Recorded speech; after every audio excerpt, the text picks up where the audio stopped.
আপনারা যারা অনেকেই আগে হয়তো শিরিক বেদাতের সাথে জড়িত ছিলেন, এখন কোরআন এবং সহিহ হাদিস মানার কারণে অনেক রকম প্রশ্ন, অনেক রকম মানসিক টর্চার এগুলি আপনারা সহ্য করে এসেছেন। সেই বিষয়গুলি মূলত আমি তুলে ধরবো। তার আগে একটা বিষয় সবার দৃষ্টি আকর্ষণ করতে চাই এবং আমার তরফ থেকে আমি অনুরোধ করতে চাই, সেটা হচ্ছে যে এই জবাব দেওয়ার পূর্বে যেটা আমি বলবো সেটা হচ্ছে যে আমরা কোনো দেওবন্দি, বেরেলভি বা আহলে হাদিস নয়, গায়ের আহলে হাদিস মানে আহলে হাদিস নয়, এরকম কাউকে আমরা কাফের মনে করি না, দুশমন মনে করি না, তাদেরকে আমরা আপন ভাই মনে করি। একজন দেওবন্দি, তাদেরকে আমরা ভাই মনে করি। একজন বেরলভী, তাদেরকে আমরা ভাই মনে করি, দিনী ভাই মনে করি। একজন জামাত ইসলামের অনুসারী, তাকেও আমরা দিনের ভাই মনে করি। হয়তো জ্ঞানের অভাবে দূরত্ব সৃষ্টি হয়ে গিয়েছে। তারা আমাদের সাথে যেরকমই আচরণ করুক না কেন, আপনাকে আমাকে, আমরা যারা কোরআন এবং সহিহ হাদিসের পথ পেয়েছি, আমরা যারা সহি আকীদার পথ পেয়েছি, আমরা আল্লাহর রহমতে যারা হেদায়েত প্রাপ্ত হয়েছি, তোমাদেরকে কি করতে হবে? ধৈর্য ধারণ করে তাদেরকে বুঝাতে হবে। কারণ একসময় আমরাও ওরকম ছিলাম। আজকে আমরা হক পেয়েছি, পূর্বে আমরা নাহক পথে ছিলাম। আজকে যারা নাহক পথে আছে, তারাও একদিন ইনশাআল্লাহ কি হবে? হক পথে আসবে। আর এইজন্য আমাদের কি করতে হবে? ধৈর্য ধারণ করতে হবে এবং সূরা আসর মনে রাখতে হবে। সূরা আসরে আল্লাহ কি বলেছেন? ওয়াল আসর ইন্নাল ইনসানা লাফি খুসর ইল্লাল্লাযিনা আমানু ওয়া আমিলুস সলিহাত ওয়া তাওয়াসাউ বিল হক ওয়া তাওয়াসাউ বিস সবর। তার মানে ধৈর্য ধারণ করতে হবে, নিজেকে হক পথে অটল রাখতে হবে, প্লাস আমার আশেপাশে যারা না বুঝে আমাকে লামাযহাবী, ওয়াহাবী, ইহুদির দালাল, ইসরায়েলের দালাল নানান রকম গালিগালাজ করছে, তাদেরকে আমাদেরকে বুঝাতে হবে। যাই হোক, সম্মানিত উপস্থিতি, এবার মূল আলোচনায় চলে আসি।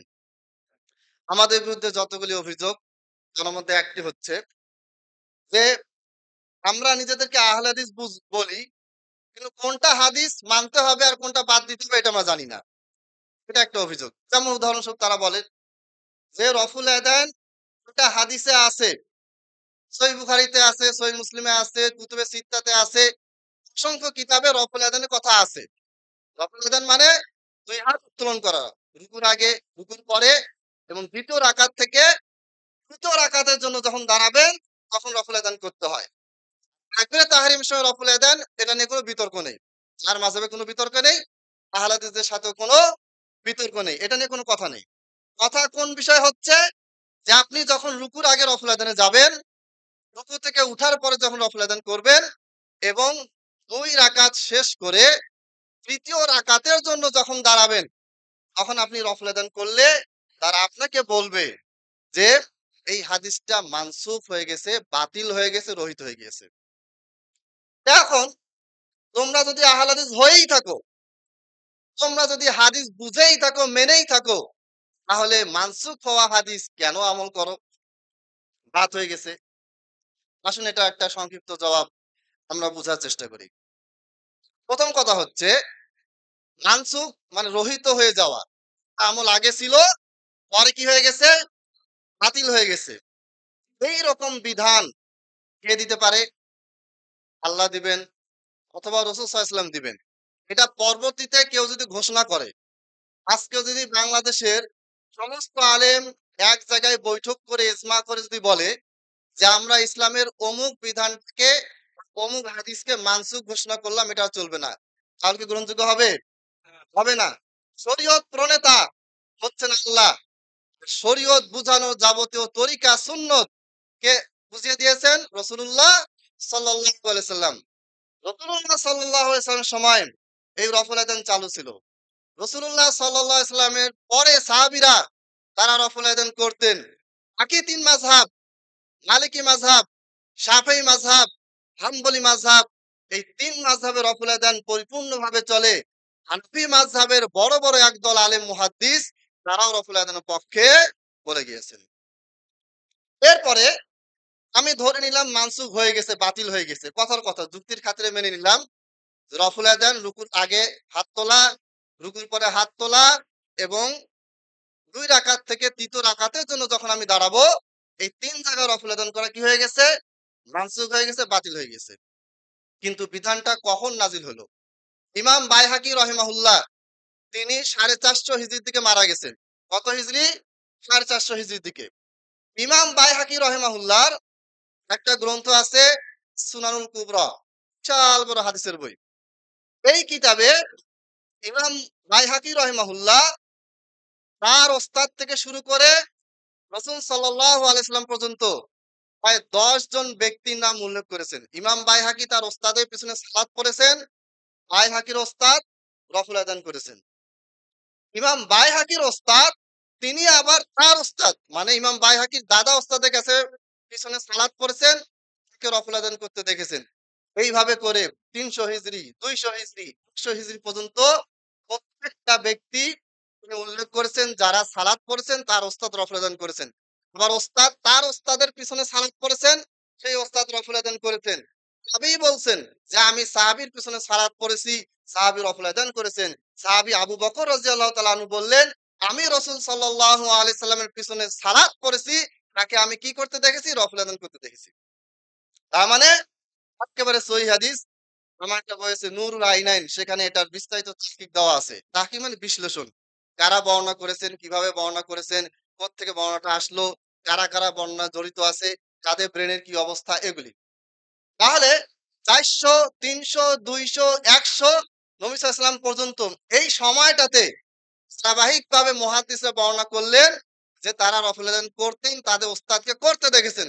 ওস্তাদরা তাদের ওস্তাদকে রফুল আদান করতে দেখেছেন। তাদের ওস্তাদরা তাদের ওস্তাদকে রফুল আদান করতে দেখেছেন। তাবেঈদেরকে রফুল আদান করতে দেখেছেন। তাবেঈরা সাহাবীদেরকে রফুল আদান করতে দেখেছেন। সাহাবী কাকে দেখেছেন রফুল আদান করতে? আল্লাহর নবী সাল্লাল্লাহু আলাইহি সাল্লামকে। মানসুখটা কবে হলো? আচ্ছা। তাহলে বোঝা যাচ্ছে এটা মানসুখ হয়নি। কিন্তু একটা হাদিস তিরমিজি, আবু দাউদ বেশ কিছু কিতাবে আছে। এই হাদিসটা দিয়ে তারা আপনাকে দলিল দিবে যে রফুল আদান মানসুখ হয়ে গেছে। হাদিসটা কি? হাদিসটা হচ্ছে আব্দুল্লাহ বিন মাসউদ রাদিয়াল্লাহু তাআলা আনহু, বিখ্যাত সাহাবী, অত্যন্ত উঁচু স্তরের সাহাবী, অত্যন্ত বড় মাপের মুহাদ্দিস, অত্যন্ত বড় মাপের মুফাসসির আব্দুল্লাহ বিন মাসউদ রাদিয়াল্লাহু তাআলা আনহু। তার থেকে সুফিয়ান সাউরি একজন বিখ্যাত তাবেঈ, তিনি বর্ণনা করেছেন যে আমি আব্দুল্লাহ বিন মাসউদ রাদিয়াল্লাহু তাআলা আনহুকে দেখেছি, তিনি সালাত পড়লেন, লাম ইয়ারফা ইয়াদাইহি ইল্লা মাররাতান ওয়াহিদা। তিনি একবার রফুল আদান করলেন আর রফুল আদান করলেন না। চিন্তা করেন। এটা হয়ে গেল কিসের দলিল? রফুল আদান বাতিল হওয়ার দলিল। এখানে একটা বিষয় উল্লেখ করি, কোন ব্যক্তি যদি কোন দাবি পেশ করে, তার দাবি এবং তার দলিল 100% মিল থাকতে হবে। যেমন ধরেন আমি আসছি সৈয়দপুর থেকে, দিনাজপুর রংপুরের ওইদিকে নীলফামারী জেলায়। আমি এসে চাঁদপুরে, এই চাঁদপুরে এসে আমি দাবি করলাম যে ওয়্যারলেস মোড়ে আমার নামে 10 শতক একটা জমি আছে। আমি দাবি করলাম। কিন্তু আমার কাছে কোনো কাগজ নাই, কিচ্ছু নাই। আমার দাবি কি গ্রহণযোগ্য হবে? হবে না। দেখা গেল ওই 10 শতক জমি আরেকজন ব্যক্তি, তার নাম আছে, সে 10 শতক জমি কিনেছে, কার কাছ থেকে কিনেছে, কিভাবে কি করেছে সবকিছু তার কথার সাথে তার দলিলের মিল আছে। এখন ওই 10 শতক যদি আমি আমার জন্য দাবি করি, তাহলে এটা কখনোই আমার বলে প্রমাণিত হবে? হবে না। গোটা পৃথিবীর সব মানুষ যদি আমার সাথে তাল মিলায় বলে যে ওয়্যারলেস এর ওই জায়গাটাতে যে 10 শতক জমি আছে এটা আব্দুল্লাহ সাহেবের না, যদিও কাগজপাতি তার পক্ষে, কিন্তু এটা এই আমার, এটা হবে কি? হবে না। কারণ আমার মুখের দাবি করতেছি, কিন্তু দলিলের সাথে দাবির মিল নাই। আমাদের যে দলিলটার কথা আমরা বললাম, সহিহ বুখারীতে রফুল আদানের ৫ টা হাদিস আছে। আমাদের দাবি হচ্ছে আল্লাহর নবী সাল্লাল্লাহু আলাইহি সাল্লাম তাকবীরে তাহরীর সময় রফুল আদান করেছেন এবং রুকুতে যাওয়ার আগে রফুল আদান করেছেন। রুকুতে যাওয়ার পরে তিনি রুকু থেকে উঠার পরে তিনি রফুল আদান করেছেন। ২ রাকাত শেষ করে ৩য় রাকাতের জন্য যখন তিনি দাঁড়াতেন, তখন তিনি রফুল আদান করেছেন। তাহলে আমাদের দাবিতে কয়টা রফুল আদান আসলো? তাকবীরে তাহরিমা, রুকুর আগে, রুকুর পরে এবং ২য় রাকাত থেকে ৩য় রাকাতে দাঁড়ানোর সময়। এই ৪ টা দাবি আমাদের আছে, আছে না? আর এই ৪ টা স্থানে 100% পরিপূর্ণভাবে সহিহ বুখারীর ওই হাদিসের ভিতরে উল্লেখ আছে। তাহলে আমাদের দাবির সাথে দলিলে মিল পাওয়া গেছে? পাওয়া গেছে। আপনারা যেহেতু আহলে হাদিস প্রকাশনী বই বাদ ইসলামিক ফাউন্ডেশনের বুখারী দেখেন, শাইখুল হাদিস আল্লামা আজিজুল হক রাহিমাহুল্লাহ, আমি দোয়া করি আল্লাহ তাকে ক্ষমা করুন। তিনি যে বুখারীর অনুবাদ করেছেন, সেখানেও এই হাদিস আছে। তাহলে আমাদের দাবিটা কি?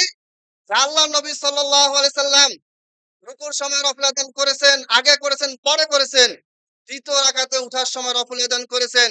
তাকবীরে তাহরিমার সময় তো করেছেনই। আমরা যে ৪ টা স্থান উল্লেখ করেছি, আমাদের যে দাবি, আমাদের যে বক্তব্য, এই বক্তব্যটা 100% হাদিসের মধ্যে পাওয়া যায়। আর উনাদের বক্তব্য কি?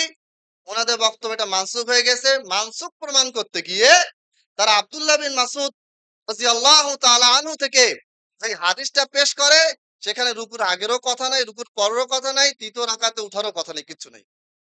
কি বলা আছে? যে আব্দুল্লাহ বিন মাসউদ রাদিয়াল্লাহু তাআলা আনহু একবার শুধু হাত তুলেছেন আর হাত তুলেন নাই।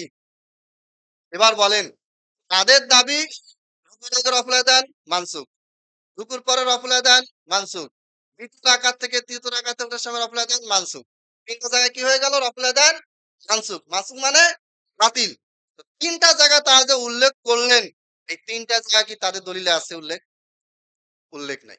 আপনারা তিরমিজিতে, আবু দাউদে ওই রফুল আদানের হাদিসটা খুলবেন, আব্দুল্লাহ বিন মাসউদের এই হাদিসটা পেয়ে যাবেন। এবার দেখা যাক, কেন আমরা তাদের দাবি মোতাবেক মানসুখ হাদিসে আমল করি? আসলে ওটা মানসুখ নয়। বুখারীর এই হাদিসটা মানসুখ নয়। ইমাম বুখারী রাহিমাহুল্লাহ এই মানসুখের দাবি ভিত্তিহীন প্রমাণ করার জন্য তিনি আলাদা একটা কিতাব রচনা করেন। কিতাবটার নাম হচ্ছে কুররাতুল আইনাইন বিরফিল ইয়াদাইন। রফুল আদানের উপরে ইমাম বুখারী একটা কিতাব লিখেছেন। ১৯৮ টা হাদিস নিয়ে এসেছেন এই রফুল আদান সুন্নতকে প্রমাণ করার জন্য। এইজন্য হাফেজ জাইলাই রাহিমাহুল্লাহ হানাফি মাযহাবের একজন বড় ইমাম, অনেক বড় ইমাম, তার একটা বই আছে মিসবুর রায়া খন্ডের। হানাফি মাযহাবের সবচেয়ে বড় বড় যে কয়জন মুহাদ্দিস জন্মেছেন, তার মধ্যে একজন হচ্ছেন হাফেজ জাইলাই রাহিমাহুল্লাহ। হাফেজ জাইলাই রাহিমাহুল্লাহ তিনি একটা সুন্দর যুক্তি দিয়েছেন। তিনি বলেছেন, যখন ২ টা হাদিসকে পাশাপাশি আনা হবে, একটা হাদিসে হ্যাঁ বলা হয়েছে, একটা হাদিসে না বলা হয়েছে।